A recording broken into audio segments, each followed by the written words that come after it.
All right. Let's do it. Yeah, let's go ahead and jump right into it. Wait, are we just jumping into it, or did you want to do your distance birthday present opening? I don't know. I don't know if I feel about it anymore. I don't know if I feel like it. Okay. Well, now that I have you up, now I feel like it. I just had to get you up on the video. There we go. Okay. All right, are you ready for this? Yeah, I'm so ready. Should I show you the teaser first? The teaser? Yeah, there's a little teaser. Oh. Here's the teaser. A certificate of authenticity to what I see Sonic? Yes, that says Sonic. The certificate to I need to enhance. That's the teaser. Do you want to see now? What? What have you got me for my birthday? What have you gotten the birthday boy? All right. Ready? Yeah. Well, is that they're is that no, that's Sonic. That's Sonic. They're original animation cells from the Sonic animated TV show. No way! No way! I was looking at that. I was like, that looks like a little drawing. I was like, what? Yeah, that's Sonic. Yeah, that's Eggman, and that's what the fuck is that guy about? I love this. Oh my god. There's 5 of them in total. Oh my god. Oh, who is this handsome person over here? I don't know. This queen. Oh my god. She's from the Sonic animated TV series, though. Yo, that's so cool. The Robotnik is my favorite. Oh, the Robotnik is so good. It's the Robo head, and it's just one of the in-between frames of him in his head. Oh my god, that's cool. Your birthday gift. Happy birthday, my guy. Oh my god, that's the coolest gift ever. I never expected that. That was the last thing that I expected. What? That's so cool. Thank the algorithm, baby. Facebook just recommended that to you casually? Yeah, it was just casually hey, do you want some Sonic animated cells of the TV show? And I was like, no, but I know someone who would.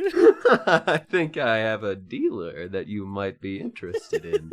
Wow. Happy birthday, my guy. That's so cool. Wait, can I see the Sonic and the Robotnik one again? Yeah. The Sonic one, he's holding what is he holding there? Like a cell phone or something? I believe it's a newspaper. A newspaper. Let me see this again. Oh yeah, it is a newspaper, and he's got some kind of cool glasses on. Yeah, he's got a headband. Yeah, that's so cool. Sonic delivering paper or something, maybe? Yeah. On his side hustle. I'm gonna straight up photocopy that in and use that for an emote. Hell yeah, that'd make a good emote. Yeah. And then here's there's Robotnik. Oh, there's the Bean Man. There's the Angry Bean Man. All dressed up for war. Oh my! Yeah, he does have kind of a German regalia kind of thing going on, doesn't he? With the sort of shoulder pauldrons there. The really cool part too about these is they were misstored on paper, which is why they have paper behind them. Oh. So there's kind of the paint. Oh, so it's stuck on there in a weird way. But the paper it was stored on was a lot of the original sketches for the animation cells too. Which, that's super cool. But it's also kind of funny that they messed it up so badly that they're just well, what are we going to do now? I guess we can just sell it. Right? How much did it cost? Can I ask? It wasn't terribly expensive. I think it was $40 for the 5 of them. Okay, wow. Huh. Yeah. That's so cool. Now I have a little piece of history. I have a little piece of the Sonic animated TV show history. That's so cool. I haven't even watched all the animated show. I've seen clips of it, but now I feel like I have to binge the entire thing. Just right? context. Just so you can be like, I own that frame. Yeah, and I could be like, oh, that's the frame that I own. I have to like watch the whole thing just to find the frames that like. Oh my god, that's so cool. I'm glad you like it. I do. I love it. I love it so much. Hey, hell yeah. My name is David Baxter, and I'm the most thankful boy on the planet. I'm Johnny Bartlett, and David's the birthday boy this week. I'm a birthday boy. Shall we get into these games? Can you hear my cat? Yeah. It's scritching there. It's giving it a little scritchy scratch. It's just like, should I give it a second to just like let my cat finish taking a shit? Nah, cursed recording. Okay, fuck it, cursed recording. Folks, tonight we have a couple of different games here that we're going to be having on offer. The first one is The Suicide of Rachel Foster. The second is Autonauts. The next is Basement. The fourth is Iron Danger. Not to be forgotten, Tropico 6 Prez Edition is fifth in the lineup tonight. And then finally, Goat of Duty! I had to say it like that because the name is in all caps. Goat of Duty! Bro! As I immediately peak my mic at the start of this recording. That's the sound a goat makes, right? All right, let's get into the meat of this. Let's get into the juicy meat. These are 6 of the games for the October Humble Bundle Choice. Just so you know, in case you haven't figured out our whole shtick, in case the bundle bourgeoisie and the what 10 months of doing this already. I just realized that we never even said. We just jumped right into it without even mentioning the Humble Bundle thing. Dude, if we were actually sponsored by Humble Bundle, we're not sponsored yet. We don't have to drop their name. This is an unnamed bundle that you can purchase on the internet. We would have just lost our fucking sponsorship right there, dude. That would have been gone. But perhaps now on we should just go without naming it. You know where these games are from. They're not just random games. We wouldn't just choose to play Basement, I guess. Yo, spoilers for next week. Yeah. Well, I mean, no, that's this week. Are you doing Basement this week? Yeah, I said I was doing Basement. Oh, I don't listen. Why don't you ever listen when I'm talking? Why don't you listen to me? Harold! All right, go. Start us off. The Suicide of Rachel Foster is our first game here, developed by 101 Games. Hey, did you know that The Suicide of Rachel Foster, the developers, the game that they made before this was VR Ping Pong Pro? That surprises me. I mean, it kind of doesn't when I was playing the game, just because the game is like very pretty, and it kind of makes sense. Like, oh, well, they have some experience in like VR, maybe making some like whatever kind of a thing. But it's definitely the whole like, game is chasing around a ball that just keeps bouncing. Exactly. It's just chasing the mythical sort of just ball of family regret. Yeah. So it's a first-person mystery exploration game in the vein of like Gone Home and Firewatch, and it's also published by Daedalic Entertainment. Which, by the way, they published a lot of the games that we've talked about, and even one game that we're going to talk about this week, Iron Dagger. Oh, shit, so they're bad publishers, is what you're saying. Yeah, they did Felix the Reaper, which was a pretty good game. I mean, like, an okay game with a very interesting aesthetic. Yeah, and, I guess you can't have 100% track record. Yeah, and Borrow Trauma. We both love Borrow Trauma. So. Yeah. I think one of those games on that list just kind of drags the whole thing down. I guess so. So, you get to explore your parents' old mountain inn in the 80s after their untimely passing in this game in order to discover the truth of your family's past while trapped during a winter storm. And, if this sounds like The Shining, then yeah, it's got like huge Shining vibes.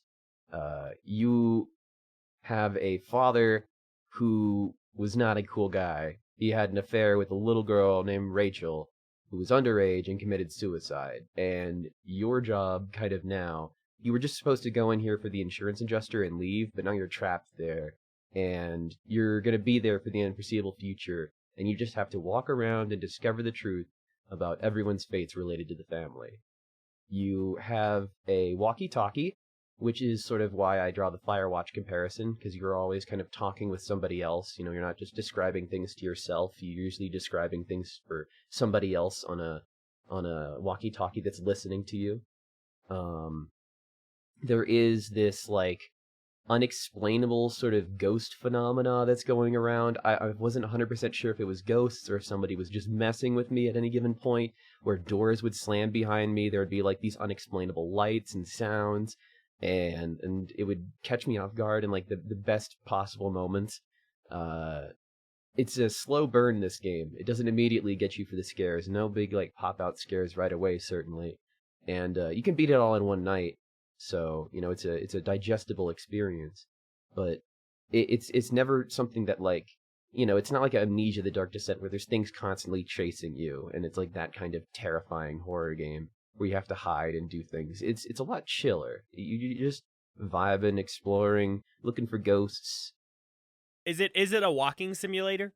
I mean, I think that, like, I've had to wrestle with this a lot recently in the term walking simulator, because I watched a video recently that basically convinced me that all walking simulators are video games, because they use the, like, artificiality of video games in order to tell their story. But, like, absolutely, I don't use walking simulator as, like, a negative connotation. I use it as like defining a genre of video games. Well, I mean, it is in some respects. It's also, like, a little bit of a detective game, because, like, I mean, I will say at certain points in the game I didn't know exactly where I had to go, so it was a walking simulator in that I was just walking around trying to find the exact thing that I had to interact with to, like, progress the story.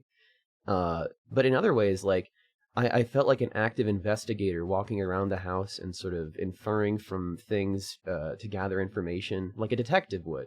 You know, like, piecing together information about, like, one person's room that, like, you know, gives you more information about that character that then you realize leads to another sort of revelation. And eventually all of that cascades to, like, the big revelation at the end, which I don't know that I'm going to spoil, because I think that this is a really good game that you should go ahead and check out if you are feeling it. But yeah, so you survive a bunch of nights just by exploring, and you even get to use these, like, ghost tracking devices to make progress at certain points, and those are, like, some of my favorite parts of the game, because when you're listening for something and trying to find meaning in, like, a lot of static, there's something scary in that, where you're, like, where you think you hear something and you're constantly second guessing yourself mentally whether or not you're hearing something, and then it gets a little bit louder and louder, and you're trying to figure out what it is or why it's there. It's super cool. I love those aspects of the game. And yeah, so if you're looking for a really spooky title to keep you hooked on Halloween this year, this one might be a good one for you. It is a much slower burn than a lot of other horror games, but I did very much enjoy it, and I enjoyed the story as well, and the final twist at the end. There are no twists in this next game. Unless you're a very bad programmer. And you twist up the system all bad and gunk it up. Our next game is Autonauts by Dinky? Yeah, Dinky. This is their only game, at least on Steam. I can't say I Googled them outside of it, but it's their only game on Steam, so I'm going with it's their only game. This is it's a survival / crafting game with more emphasis on the crafting than the survival. And it has a massive focus on automation. So the whole game is really about building a bunch of robots so you can automate your colonization of the planet, in which, like, they can do all of the tasks that you as the player and character can do. So you hit, like, a little record button, and then any action you take while the record button is on, the bot will record that action and do it. It's super cool. It's very intuitive for the coding. And it's a very unique mechanic that I haven't really seen done in these crafting games before. It's like, it really does let you automate every single aspect of, like, building things, gathering materials, planting stuff to grow. It's super innovative and super cool. And the flexibility of programming, like, it's basically low-level programming. Like, you have if loops you can do while loops, you can do, like, you can do shouts and responses, which are essentially like when one bot calls something out, another bot will do another thing. It's super cool. Yeah, it's a really fun, cute little game, and it's all about colonization. It's really funny that the game has this sort of like cheeky nod to it too. Like they're very well aware of it. Like they send you off in a spaceship, and what little story you get is basically go colonize the planet. Yay! Woo! Colonization. So it's a very cheeky, like, they're well aware that you're going to this planet to just like fuck it up and turn it into an automation hell. Have fun. That sounds like your kind of heaven in a video game. It absolutely was. I really enjoyed it. Like you just build robots and make robots just like farm and produce and make things. It's so wild. That being said, there's really no story outside of the like cheeky dialogue box you get at the very beginning, and like I think there was a little cutscene or the trailer I'm thinking of that was very just a cheeky nod at like colonize the planet, yay. It's all right. I think if you're gonna play the game, play it in sandbox mode, because the way they handle unlocks in the like progression mode kind of suck. The earlier bots are limited to like 4 lines of code. And so the later bots become able to do a lot more. And it becomes a lot of unlocking things and then dismantling all the work you've done before to make the better thing, which kind of sucks. I wish there was a way to just upgrade the things you already had rather than like, I have basic bot and now I have Mark 1 bot. But there's no way to turn my basic bot into a Mark 1 bot. I just have to build a Mark 1 bot separately. So I have all these useless basic bots because the Mark 1 bot completely replaced it. That's like, that's a bit of a pain, but that's also such a real world problem. I was just about to say that, though. Like, it is a cheeky nod to, like, the way technology actually works in the real world. Is that, like, oh, we can build a better robot. The old one is obsolete, and we don't have, like, we can get rid of it, but also that's kind of a waste because you do have a robot that could still do this low-level thing, but... It kind of reminds me of a weird way of, like, CRT televisions of, like, how, like, they're, like, obsolete technology for a lot of people now. But there's also, like, this subset of, like, people that are like, oh, man, I need that technology. Like, it does this one thing that I need really well. Like, yeah, exactly. Like, it's an interesting look at the way technology actually progresses and what's more important, like doing better and more things, or doing one thing very, very well, like one specific task really well with your low-level bot that you already have. Huh. So, I think that's a fun little, like, it seems like an intentional nod, but other than that, like, it does, from a gameplay perspective, it really sucks, because you just want, like, of course you want the better bot. It can do 20 things while your old bot could only do 4 things, you know? Right. You always want the better bot, because it's just a better bot.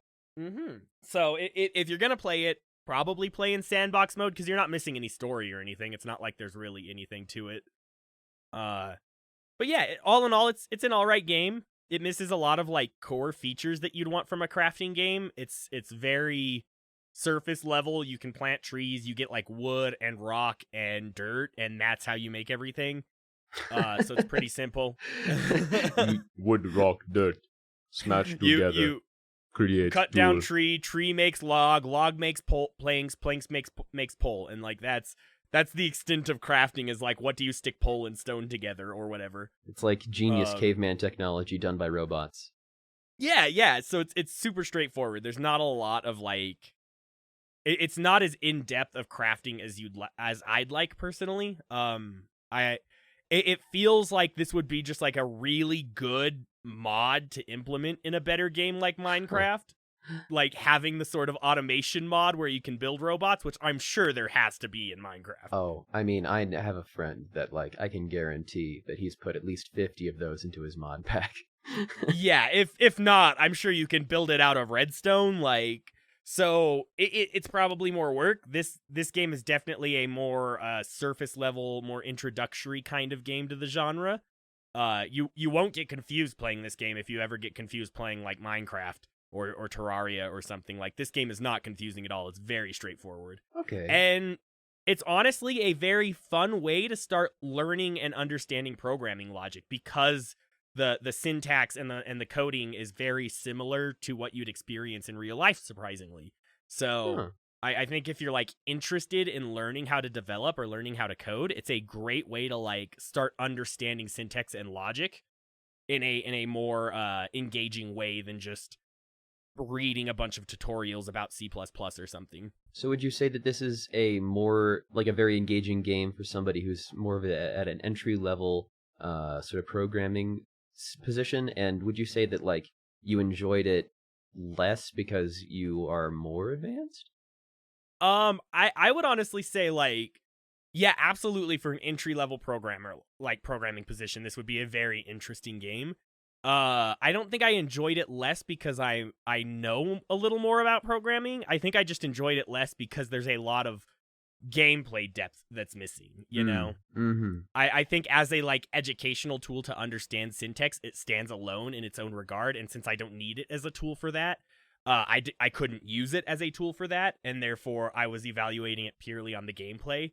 But if someone were interested in just learning sort of syntax and programming language, and they didn't have a fundamental understanding of it to begin with, then this game could be treated as a means to start understanding it. Okay, so it's semi-educational. Yeah, I mean, I don't think it's designed that way, but I definitely think it can be used that way. I think if you came into this game with like no rudimentary understanding or desire to do programming, you would hate it, honestly, because in the end, it is programming. Like, that is the core game, is just programming robots. If you ain't into it, then you probably already know. Yeah, exactly. You'll play it for 2 minutes and go, what the fuck's an if loop? I don't want to do this. But when you do get that if loop, though, and it crushes, it's a blast. Oh, man. Yeah. Yeah. Yeah. So, yeah, play it if you're interested in learning programming logic. Otherwise, just, like, stick to Minecraft and find a mod that lets you download bots. Our next game is... but whatever you do, don't build a basement in the game. Yeah.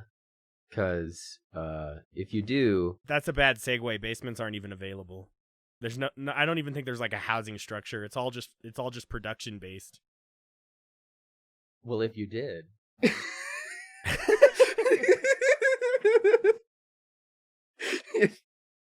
if theoretically there was a basement, well, what if you sold drugs out of it to fund your video game? Oh, I should have gone the video game aspect. Damn it, that would have been a better segue. I forgot the story of your game.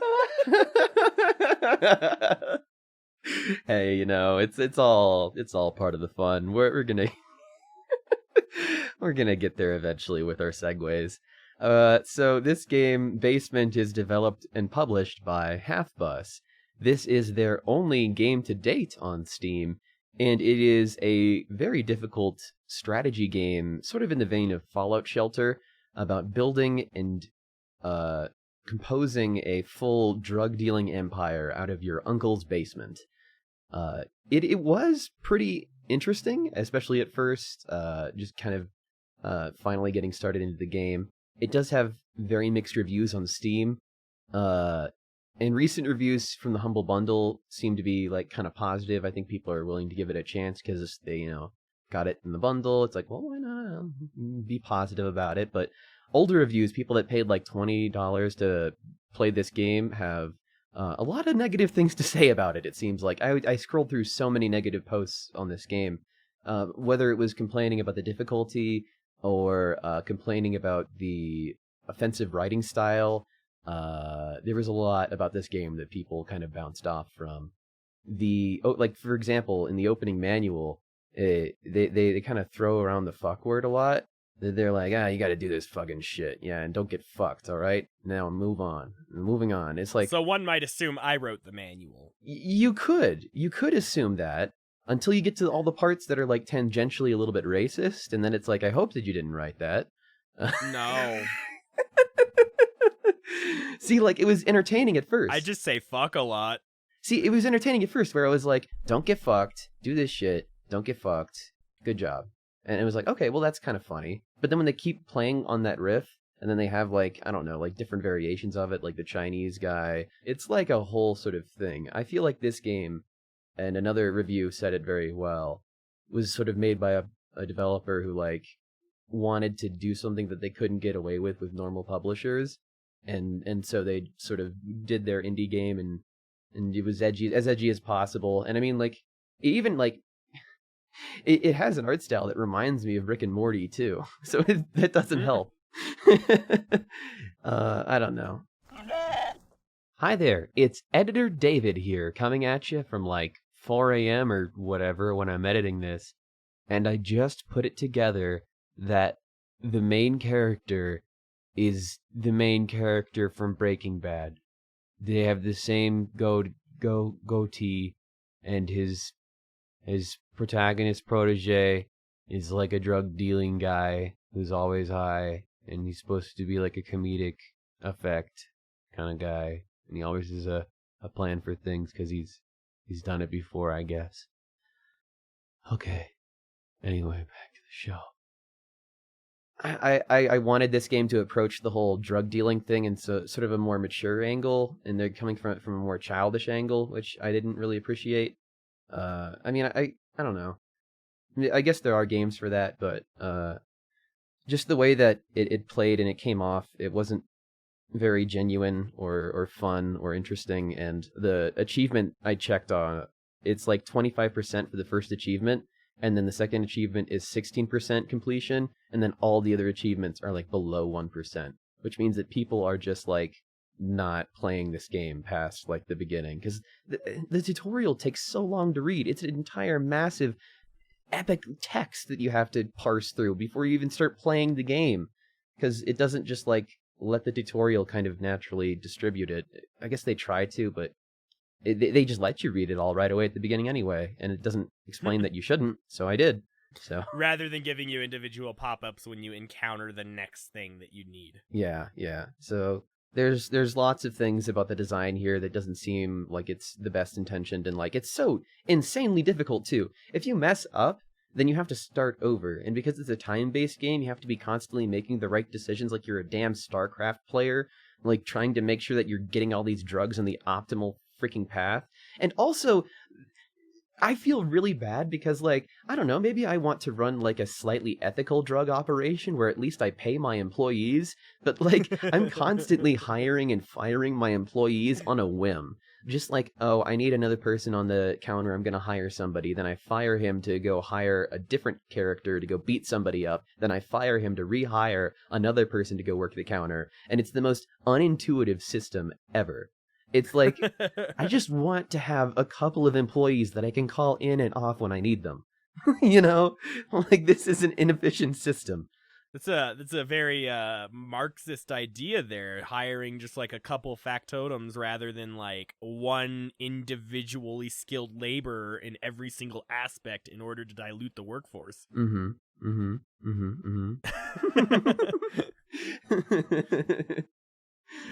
Go on. What you're saying is you just wanted to run a nice socialist like hovel of drug individuals that could all help and work out wherever they're needed. I mean, theoretically. Yeah, so also, like, the sandbox mode, everything, I don't know if it was just like a random thing that like happened when I chose this sandbox mode and it just chose that the world would be like that. It was like a hell fire escape with like red skies and everything was burning, and the cops never show up in sandbox mode either, so it seems like you're in a world of anarchy and complete destruction and chaos. And it must be the result of the California wildfires. I can't think of any other reason. Anyway, there's gang conflict, so if you are selling drugs on somebody else's turf, sometimes they might require you to give them a monthly payment or a shipment of drugs that you make for them. So that means that you'll have to like stop production and stop selling in order to like stock up on a whole bunch of production so you can give them all at the same time, so that they won't come to you. If they come to you like and you don't have any of the shit for them, then they don't just like kill you immediately. Because that happened to me so much, where people would be like, "Where's the shit? Where's the shit, David? You're supposed to make the shit, David." And then I would be like, "I don't have the shit yet, boss. I'm sorry. Just give me a couple days, boss." And then they'd beat the shit out of me. Because they don't give you time. even if you were about to make it in 2 seconds, and if you had given them literally 30 seconds, then you could have gotten the freaking drugs that you wanted. Miguel. Sorry. This game is frustrating, man. It kind of bored me too. Even when I did play it correctly, the challenge there was just kind of frustrating. So That's unfortunate. yeah, I can't really recommend it very easily, especially with the writing. It left a very sour taste in my mouth. Just like every character was just like a different stereotype. It's like the white gangsters, the black gangsters, the Chinese gangsters. It's just like, whatever. Be creative. Say something new that's not racist. Yeah. It's not racist just for the sake of being racist because that's like funny and controversial and like, I don't know, whatever. Speaking of things that are kind of oddly edgy for the sake of being edgy. Yeah. Iron Danger. Ooh. I can't wait Let's to hear talk about this. Oh God, let's get into this game. All right. This is a game made by Action Squad Studios, who have done no other games. And it tells. Maybe. This is a top-down, turn-based strategy game, meaning like over-the-head camera, you see your characters. It's got the Diablo-style movement where you click to move. I don't know if that could be disabled. I didn't check. It was a little obnoxious. I probably should have checked, but I played the whole 12-hour game with it because I couldn't be bothered to check. I mean, why would they put that shit behind like a option menu? I don't know. I mean, a lot of games do. But yeah, it's click to move, and it's got a really unique mechanic that allows you to manipulate time to adjust your actions. So anytime you press the spacebar or anytime you're in combat, you get this little bar on the bottom, which is heartbeats. Each heartbeat represents an action. And you can, I think it shows 20 heartbeats at one time. So at the course of a fight, you can adjust forward or back 20 heartbeats, which is super cool. So if you move somewhere and get hit by an enemy, you can adjust backwards in time and remove somewhere different so you won't get hit. If anytime you die, you can just move back a few heartbeats to before you died and adjust whatever happened that caused you to die and change it. So it's like Diablo with Prince of Persia. Sorry for interrupting. Oh no, it's almost like Prince of Persia: Sands of Time. Yeah. Except it's very more fine-tuned. The game honestly felt like a puzzle game more than a strategy game in that regard, because it was like it was solving every single step of the way to get through the combat rather than like focusing on this turn and what I'm doing now. A lot of it was like, all right, I'm going to orchestrate my 17 moves that I think I need to do in this combat, and then I'm going to go back and adjust each one of them and fine-tune them so that I don't actually get hit or die in these individual places. Mm-hmm. It was super cool. I really, really, really loved the mechanics, and it created a lot of like you don't make mistakes in the game. Like everything can just be written over and fixed, you know, and like every single step and little detail matters. So it was super cool. That's a fantasy that I constantly chase. Right? And the mechanics were written into the story of the game too. So there was like a justifiable in-universe reason for how and why you were traveling back in time. Oh, that's cool. Yeah, it wasn't like this is just a mechanic for the sake of a mechanic. It was like we actually built the story around this mechanic, kind of, which was super cool. Yeah, and it had one of the greatest features I've ever seen in a sort of like top-down RPG game, in that you could press Alt to toggle to see, you could hold it or you could change it in the settings to toggle, but it would show you everything that could be interacted with. So like you knew what was lootable, you knew like where little items were. It was super great. Like it just like little plants on the ground had like a little gear over them, so you knew you could pick them up.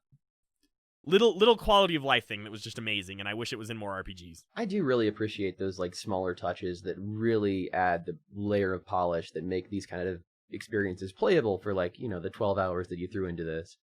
Yeah, exactly. It was super cool. I think the game was doing a lot mechanically that was phenomenal. And I just want to stress that I think the game was doing a lot mechanically that was super phenomenal.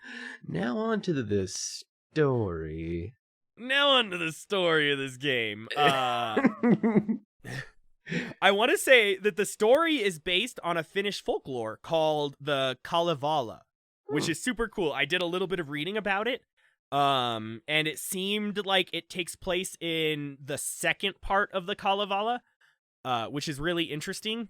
I think they pulled a lot from it, but also took a lot of creative liberties from what I could tell. I haven't actually read the Kalevala, but I did just order a copy of it that I will be reading because I was super excited to read about it. Shout out to Finnish culture.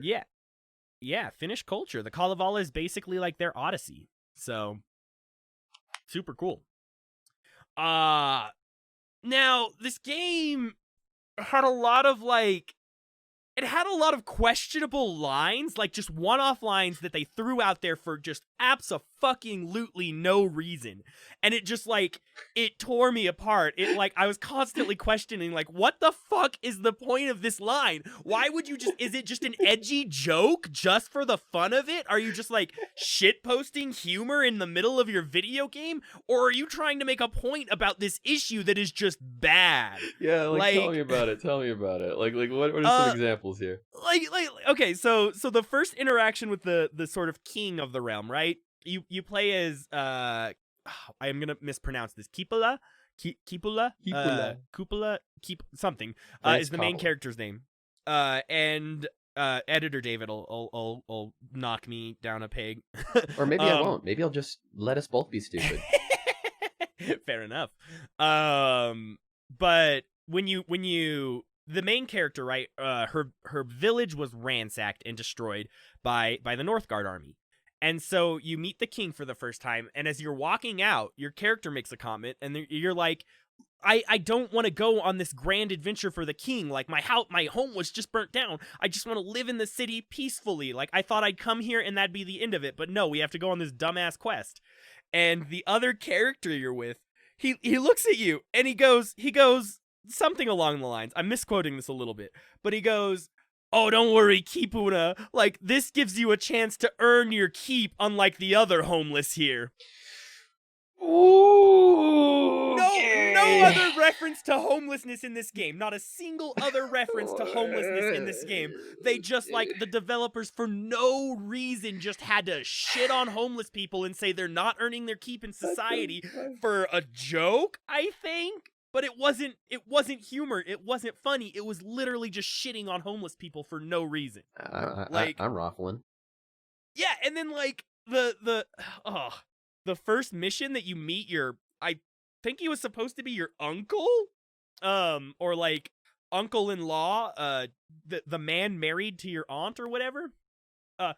You meet him and you go out on a single mission with him, and at the end of the mission, this guy immediately starts perving on the main character, and he goes "Kiss me, Kipuna, kiss me, lean over here, girl, be a good girl and kiss your me, uncle, kiss him." And that's it. No more mention of your creepy uncle beyond that. Nothing else. It has nothing to do with the subjugation of minors into a sexual position by family members. No, they just have to make one joke about your uncle trying to molest you, and then they move on. It's absurd. There's no point in this comment even being made, but for some reason they felt the need to make it. Wow. Oh, it just it really grinded to me. And then there was subtle ageism laden throughout the game. After you meet the artificer for the first time, you walk out and both the characters are just he was mighty young for an artificer, wasn't he? And that's it. Nothing else beyond that. Just have to call age into question. And there was a point where it was just one of the characters was "Man, men only want to kill and murder people, don't they?" And that was it. Just nothing beyond that. Just as if they're stating it a statement that they believe that everyone believes. And it sort of is indicative of the developers' sort of beliefs and just how exactly they that's why I was so confused. I didn't know if it was just edgy comments for the sake of trying to be funny, or if it was the developers believe these shitty little things and they just had to find a way to shoehorn it into their game. I don't know either way. I mean, it's probably a little bit of both. They probably thought that it was funny from their worldview. I mean, I certainly at some point before I really have gripped with the reality of homelessness, have made homelessness jokes before. I don't know. But that's something that a child did. As a child, I said oh, a hobo, whatever. But yeah, exactly. Not a grown ass adult releasing a $40 video game into the world. Yeah, the statements that you say they carry weight outside of the game. you know. Yeah. I don't know. So it just like, I don't know, a lot of these little like one-off lines that had nothing to do with the story, were never mentioned, had nothing to do with the themes presented. They just like one-off, really shitty, off-putting, unnecessary lines just kept popping up, and I hated it. Mm. I will say though, there was one character that I absolutely fell in love with. In the city, there's a dude that was just selling snakes. And, like, you walk by him and he's like, snakes for sale, get your snakes. And if you go up and talk to him, you go, but I live on a boat. And he goes, well, you probably don't want any snakes on a boat then. Have a good day. So good. It was like the best interaction ever. That was me. Like, I used to sell bathrooms, and all of the time people would like, because I was just like at like a line in Sam's Club, and people would like walk by me and just try to ignore me or just do whatever. But then some people would be like, hey, do you need? I would be like, hey, do you want a bathroom? Do you need a bathroom? And they'd be like, I have an apartment. And it's just like, okay, have a good day. Have a good cheers. Well, have a good day then. Have a good day. You don't need what I'm selling. You don't need me. Snakes. Cheers. You're on a boat. Get out of here. I've said hi. I've done my job. So yeah, that was like the saving grace of this game, was the snake salesman that you meet once. Oh, God bless that snake salesman. and like the character development in this game was all over the place. I wrote this really bad joke, so here we go. The character development was all over. They were waxing and waning harder than the moon cycles. Ba-da-ba-ba-da-ba. But it was like the main character was like, she was like, I just want to live in the city and be normal. And then she was like, I need all the shards for mass power. And then like the next shard you get, she was like, I don't want to do this. This sucks. And then she was like, they stole my shard. I'm going to burn them all to the ground. Like, the character was just all over the place. And there was no like solid idea of like who this character actually was. It's just, she runs and she destroy and she fight. Yeah, she was clearly just like a vessel for the plot, which sucked. Wow. And speaking of the plot, the fucking ending to this game is just garbage. Just like, I get the theatrical storytelling device of a cliffhanger. It's great.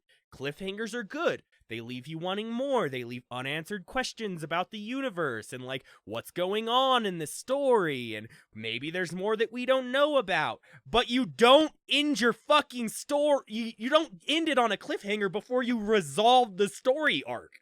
Like the final moment of the game, right? All of this game is building up to a battle with the Northgard army, and you collect all 5 shards, and your character's like, let's go to kill the fucking army, right? And resolve this war. And the game ends. The game ends. Right at the critical moment.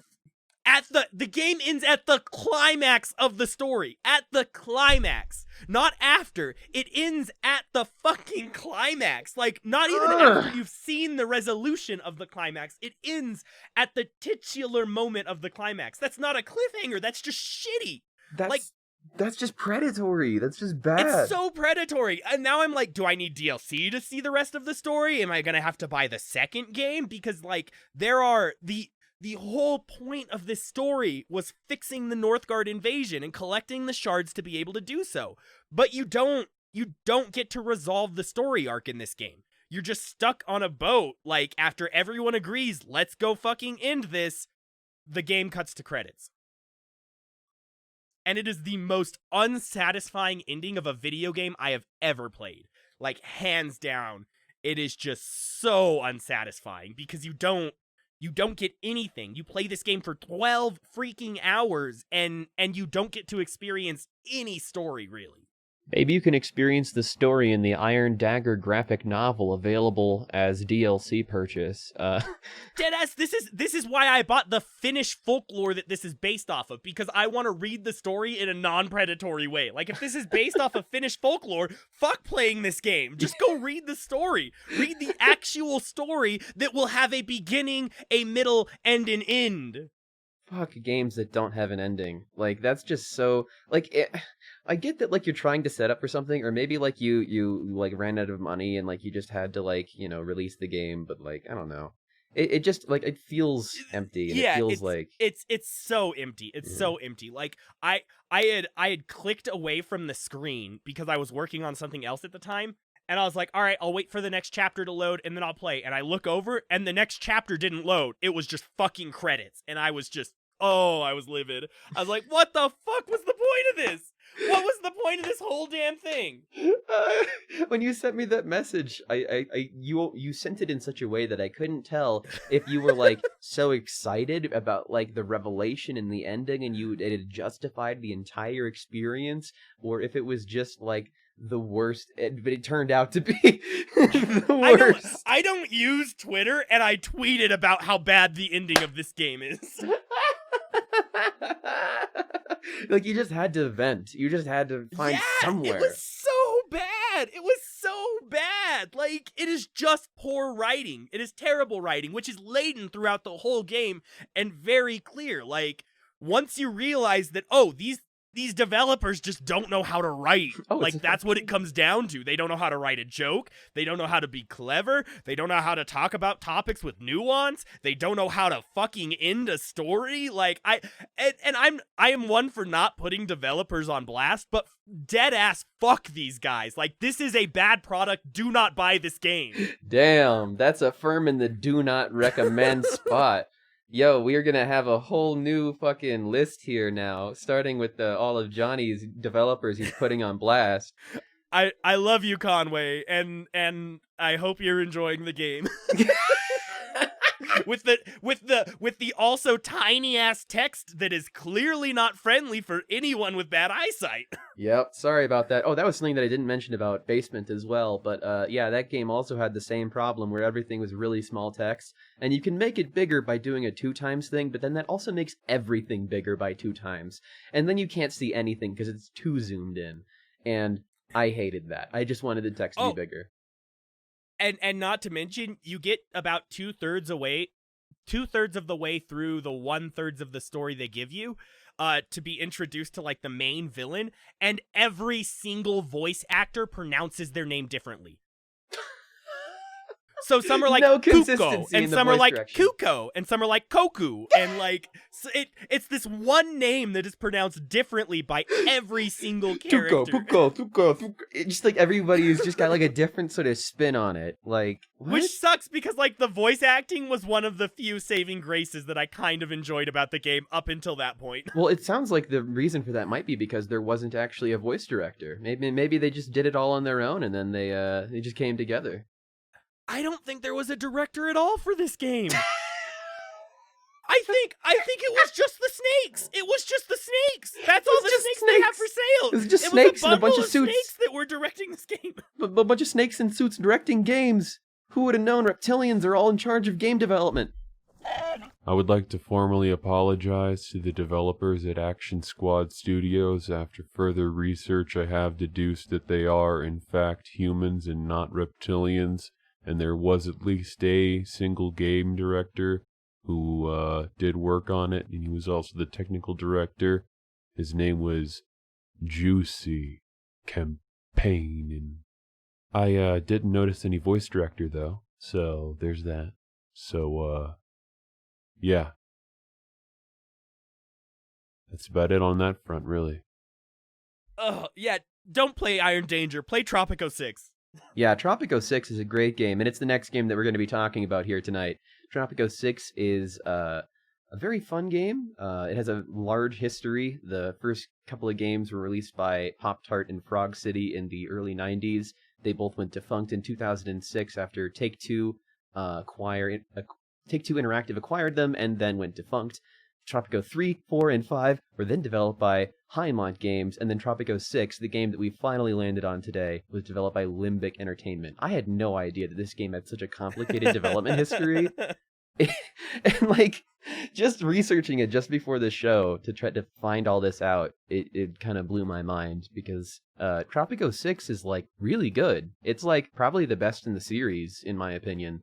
It takes a lot of the best features of a lot of the previous games and incorporates them, like the elections from 4 and a lot of the different eras from 5. Maybe not the dynasties, it didn't take that from 5, but definitely, I don't know. You can leave some stuff from 5. That wasn't a great one. Anyway, Tropico 6, the developer Limbic Entertainment, they're known for other games like Memories of Mars, Might and Magic Heroes 6 and 7, as well as Might and Magic X Legacy.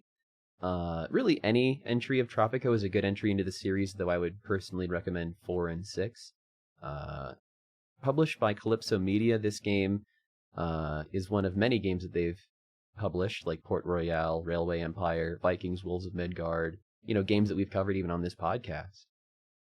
Then this right here is a city building sim about fulfilling your wildest fantasies of island-based rule.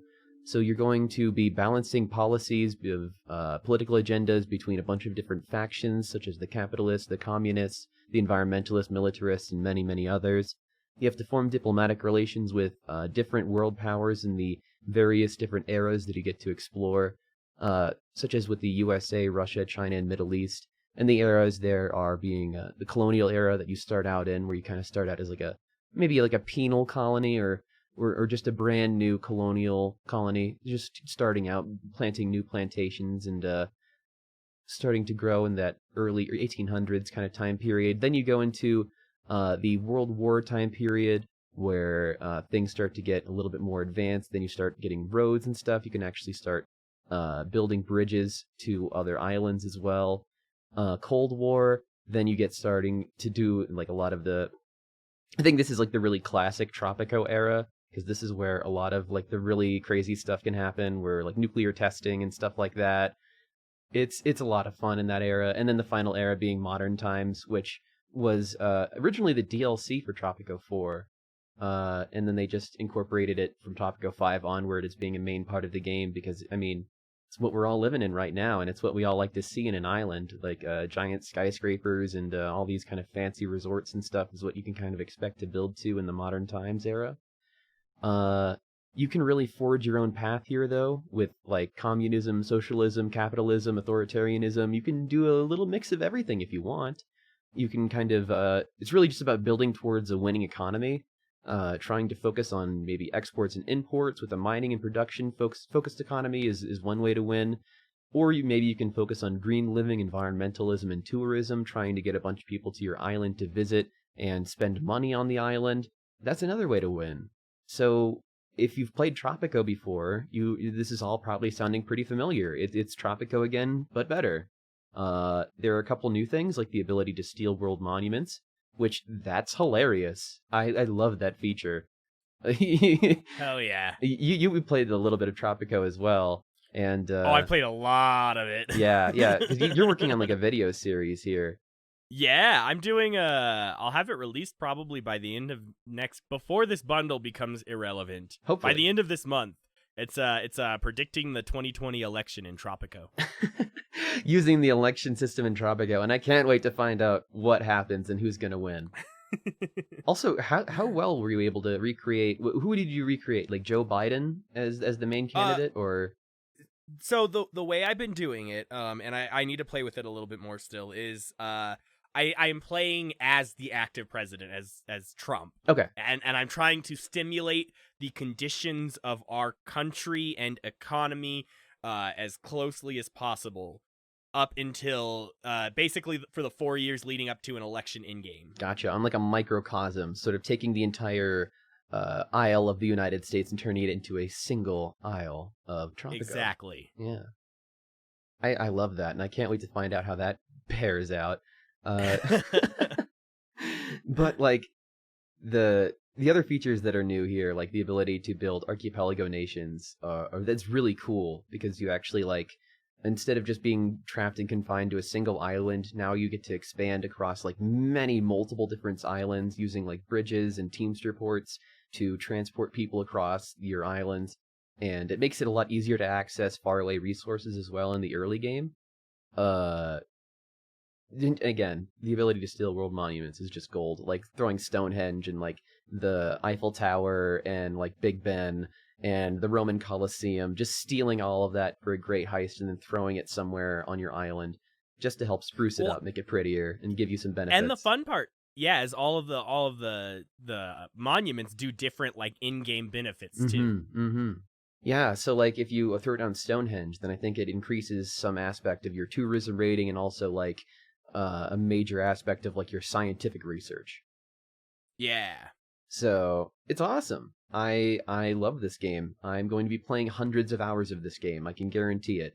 I love these games, and this is probably one of the better versions of them out currently. I haven't gotten through too far into the campaign, so I don't know how wacky it gets. Tropico 4 was really fun with its campaign. Even though it was occasionally repetitive, you would get really interesting quests. You have to deal with like a zombie invasion or like some kind of massive like volcano that would constantly erupt all the time. And you know, all these different disasters that you have to kind of deal with and different scenarios that you have to build around. It's really fun. There are natural disasters, no zombies though. Yeah. Well, I don't know. It might have it in the campaign. It was a special campaign mission. So. Oh, like a specific campaign mission. Gotcha. Yeah. And the zombies weren't like necessarily real zombies. I think that you made them using radio towers, and you okay. controlled them basically. 5G is killing us all and turning us into zombies. That was literally the plot of the whole mission. It was great. But this game is so tongue-in-cheek about all that kind of stuff. And like all the different caricatures of all the different world leaders and everything. It doesn't take anybody too seriously, and it doesn't take any side. Like, it doesn't take the side of the United States or really like the Russians. It kind of really takes the shit out of both of them. And, you know, like, because America is like kind of capitalist bastards that they're all in it for profit, and they lie in a whole bunch. But then also, like, the Russians are over here, like, you know, mainly, you know, doing things for their own, like, output of their own, you know, domestic goals and potentially like their foreign policy. Like, I don't know. It's all like shady, but like at the end of the day, it doesn't matter because you're there to make money as an island. Yeah. And you're just dealing money with whoever is the most convenient at that point politically. And it makes a lot of things about modern day politics make a lot more sense actually, because you start to understand like why would a leader embrace somebody that is like so against, you know, like this or that, and you start to realize like, oh, it's because they're doing it to get a certain percentage of the population on their side, or they're doing it to appease a certain subsect that like maybe has been disparaged and needs to be like sort of given a bit of more attention. And I don't know if that makes any sense to what I'm describing, but Tropico is just a fascinating little game, and I could talk for hours on it. I'm just rambling at this point. But yeah, you get to make so many fun little ranches and plantations and stuff. And I'm really sad that they got rid of the goat ranch. They did replace it with a crocodile ranch, which is pretty sweet. But to be honest, I will always miss the goats. Hi. It's the editor version of David here. I don't know how I missed this, but you can definitely still make goats and goat ranches and goat farms in Tropico 6. I don't want to alarm anyone. They are very good sources of milk. With that in mind, let's get back to the show. Well, if you miss goats, then boy, do I have a game for you. Goat of Duty!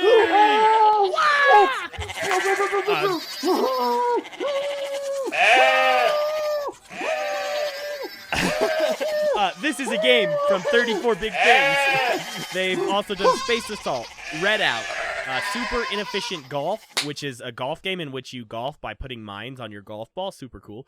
Mars or Die, and Hyperdrive Massacre.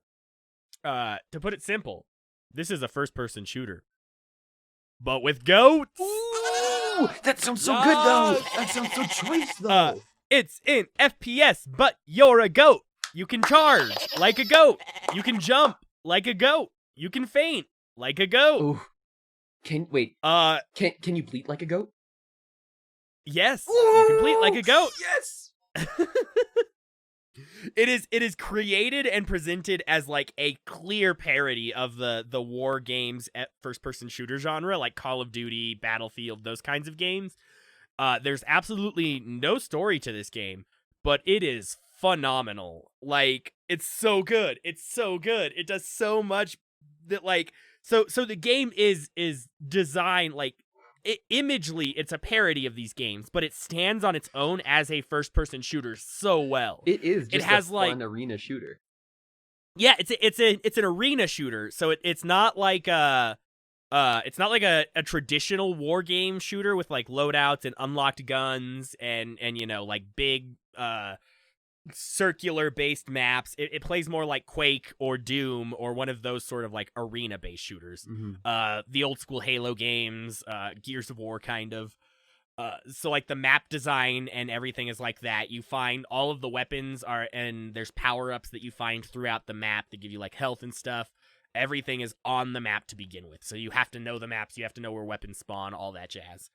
But it's so good. It's so good. Like, there's great map variety. All of the maps are designed really well. They flow well. There's phenomenal like horizontal and vertical movement in this game. It feels like you're playing a game like Titanfall or Hyperscape with the movement.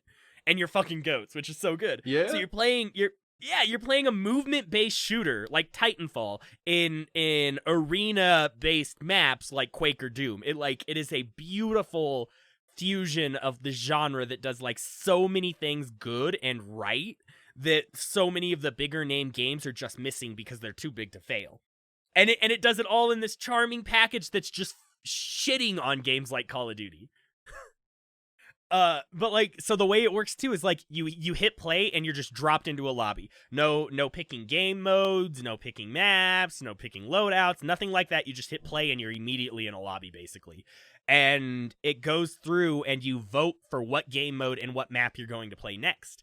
And the game modes are great. There's like essentially like a juggernaut mode where one person is super powered up and a death machine, and they can just go around killing everyone in one shot, and they have to take them down, in which they become the Matador and can like kill everyone. Super good.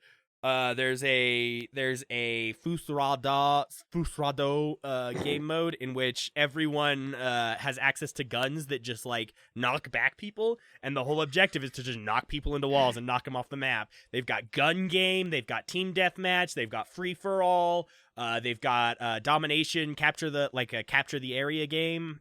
So they've got a huge variety of game modes, and they're all really well designed, and some of them are just like fun and silly to play. My favorite feature by far in this game is the fact that there is no reload button. R is the dedicated ragdoll button. You don't reload, you just faint. You just faint like a goat. And I actually used that, like, strategically a couple of times. I use it to taunt all the time. Like, it's good for taunting, but you can also, like, pretend that you died in a certain point and people, like, won't shoot at you. Then you can use it to, like, also platform down in a certain way if you, like, use it in a specific sort of, like, try to just, like, flop over the side of the edge and then catch yourself. Yeah, it's so good. It's so good. It is... It shouldn't be as good as it is, but it is. Yeah, I fully went in thinking it was going to be a joke, but this is like hands down one of my favorite first-person shooters now. Like, it's so good. And can we talk about the competitive community? We met one of the organizers who is working on getting the competitive community started for this game, and I'm so excited. I want to play competitive Goat of Duty. Jiffy Goat, this is for you. Thank you so much for joining us. Please let us know when this happens. I cannot wait. Yeah, seriously. And the game is like really well balanced, and the gun physics are phenomenal. Like there's a nice lead time to all the weapons. Like you can see your bullets in the air too, so you get a really good feel of the lead time and like how far you have to like account for different things. Like the movement gives you so much flexibility and survivability in the game. It just like all of the weapons felt very well balanced and easy to combat and work around. I love this game to death. It's so much fun. I think the time to kill might be a little bit high for people who are more used to like serious war game first person shooters. But I loved the time to kill. I thought it was a great means of like I don't feel like every encounter is solved by who shoots first. Yeah. There's actually some sort of skill in the gameplay, which is a lot of fun. Yeah, I 100% agree. The little starting pistol that you get, it like is a sort of auto fire, and it's really hard to get used to. But if you can start to like get some good kills with it, if you are really good with the aiming on it. Yeah, and once you learn to like use your charge, so your charge is essentially your melee and your sprint button tied into one button, which is super cool. And I mean, like, It- with the Fusro Da level, like, I disliked that one at first, but then when I got more into, like, the movement and sort of trying to master both the boop and the charge, I started getting, like, top score on every time that we did that specific game type, and it became my favorite game type. I love that Fusro Da game type so much. It's so good. It's so good. Just go get this game. It's a beautiful mockery of like an overplayed genre, but it still holds its own really well alone. Like it could compete with any big name of the genre. Like this game is as good as Call of Duty, but it's also fun and silly and brings like a unique mix of new and old ideas. And it just like it's hard to get upset and get pissed off when you're just playing as a bunch of goats. That's like the other it is lighthearted the whole time, even when you're playing it very seriously. I cannot get tilted at that game. I was trying to get mad at it. I could not.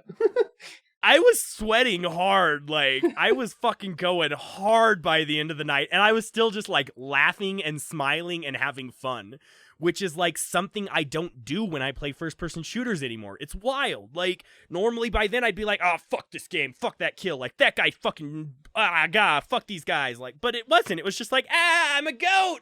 You know, Beware. that I feel like the more that I think about it, I think there is a massive room for games that are fun and not taking themselves so seriously, because every single massively multiplayer game right now that is popular takes itself so seriously. And Fall Guys this is doesn't. literally the and Fall Guys. That's This is why the Fall Guys yeah, of first-person shooters. That's why it got so popular, I think. Is like it doesn't take itself seriously. You can actually have fun and not get tilted while playing it, and you can just chill out and vibe with your friends. But you can still play to like a competitive level and a competitive skill set. Right. Like, yeah, but it's impossible to get mad. I love it. It's like playing a ukulele. So Can't good. get mad. Yeah, go buy this game. Go play this game. This should be the first game you get out of this bundle, and then Tropico, I guess. If you're into the whole city building thing, I know I am. Although, actually, truth be told, this is a true statement. I did not play Tropico until I was given it for free. I was given Tropico 4 for free by Humble Bundle, just for signing up for their newsletter ages ago. And on whim, I tried it, and I played it for 80 hours. And I cannot believe It's that I good. put that much time Tropico's into a it. lot of fun. Yeah, it's so much fun. And it's a great entry into the city building genre, because the tutorials are pretty decent to it, letting you figure out, like, all right, here's what you have to do, but then it doesn't tell you so much that you know everything. You have to actually still play and like, trial and error things to figure it out. Which, I mean, we could probably skip from that right along to our no extras, so... No extras. Closing game of the month. We're doing know. the extras next week, just so everyone knows. There are extras in the bundle, but we're covering them next week. Oh, for sure. For sure. We will be doing our extras. We got 2 of them coming up. But we already know your game of the month and my game of the month. Go to duty. Go to duty, baby. Tropico 6, baby. Tropico 6 is where it's at. So if there are 2 games from the bundle so far that are worth getting, those are the 2. Yep. Don't get Iron Danger. Yeah. This is my definitive not game of the month segment, in which I say don't get Iron Danger. It's bad, and the developer should feel bad for making this game and charging money for it. If I had to... It's not art, it's just trash. If I had to slot a game into that segment as well, not as significant of a condemnation, but certainly I don't want to play Basement again anytime soon. But, just putting that out there. All right. So what else are we playing? I've been playing Hades, Among Us, on our community nights, Dead by Daylight with Tesseract, a lot of Valorant. I've been playing a little bit of Valorant for the first time too with you. It's fun. Yeah. It's a good game. You really threw solid. SpaghettiOs on yourself when you played Valorant the other time. I did do SpaghettiOs on the Valorant stream. That's right. Yeah. I like how you forgot about it. I just forgot the game I was playing at the time. Well, I haven't played I remember Dead the by Daylight. SpaghettiOs. They're still on my headphones, kind of. I really need to play Dead by Daylight. Have you been enjoying that? I've been enjoying it. Yeah, it's pretty fun with people. Well, I've been playing Left 4 Dead 2, which is also fun with people. With the new update, that was really fun, and I enjoyed playing the versus mode on that. Mm-hmm. We played a little bit of Overwatch. I played a little bit of Magic the Gathering Arena to get ready for a potential Monday Magic the Gathering night where we can do an arena night. I think I'd really enjoy that. And then I also, of course, played more Among Us on the community night and Jackbox. And I tried WoW. Oh yeah, we did play WoW. Yeah, remember that? Yep. I've remembered and forgotten. Yeah. I mean, that's what it feels like to play WoW for me. Yep. I don't know. I've also been playing Legends of Runeterra, which is super good. Oh, I need to play really that. good card game. Yeah. You do. I hear really good things about the card economy and how easy it is to get into the game. It is the best card economy of a digital card game I've ever played. Yeah, not predatory at all like Arena. Yeah. Not like you have to buy like 50 decks like I did and then open them all on stream just so you can have a couple Magic the Gathering Just to have Arena some codes. mediocre decks on Arena. Yeah, just to have a couple mediocre decks. The charity this month is Charity Water, which is a nonprofit that brings clean, safe drinking water to the people in developing countries. And I normally don't mention like too much about the charities, but I did on their website. They have like a link that just lets you view all of their finances and see the proof of all of their projects and everything they've completed. So like that is super amazing. Like it is a hella transparent charity. They're one of my favorite charities, actually. They're one that I've donated to before, just on my own volition, because I like them. So yeah, the money from the bundle goes to help give people water. Yeah. What about some other free games? Abzu is free currently on the Epic Game Store. Ooh. And Rising Storm 2 Vietnam. Gifted Games, Good Old Games still has some free games. The GameSpot article is no longer being updated. What? We have to do more work for ourselves? That's not okay. Just kidding. We found a new article with some free stuff. I'll link it in the description. It's theepicbundle.com. Oh, dude. Looks like we don't have to work after all. What about a listener question? Our listener question for this month is, what piece of folklore would you want adapted into a video game? And going off the very bad adaptation of Kalevala for Iron Danger, what good adaptation from good developers making a good game would you want to see? The Kama Sutra, perhaps? That's a good historical document. Yeah.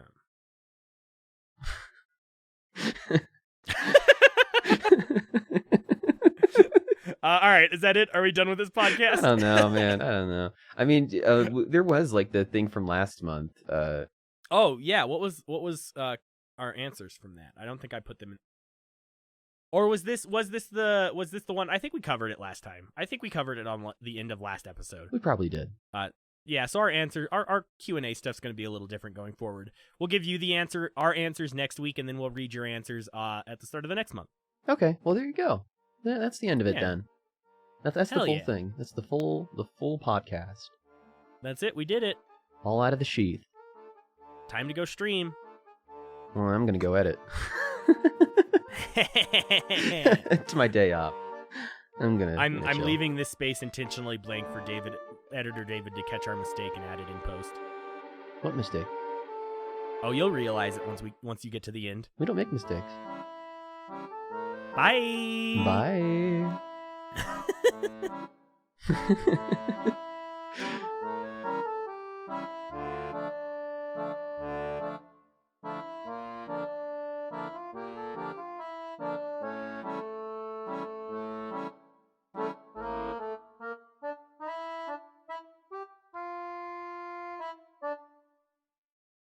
To this day, at this moment in time, Editor David here.